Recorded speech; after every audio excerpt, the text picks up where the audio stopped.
আমি এই কথাটা স্পষ্ট বলতে চাই যে আমরা যারা ডক্টররা, we are Bangladesh, we are doctor, we serve the humanity. আমরা বৈষম্য বিরোধী ছাত্র আন্দোলনের পার্ট এবং আমরা আপনাদেরকে সেবা দিয়ে থাকি। তবে আমরা জানি গতকালকে কিছু ঘটনা ঘটেছে।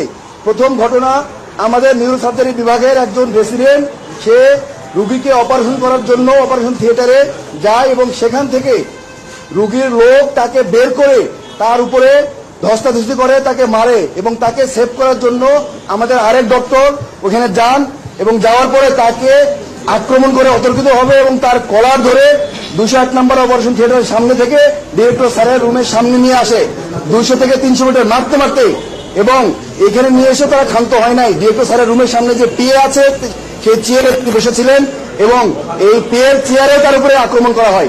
আমরা দফায় দফায় বৈঠক করেছিলাম এবং বৈঠক শেষে আমাদের 2টা সিদ্ধান্ত হয়েছে। 1 নম্বর সিদ্ধান্ত,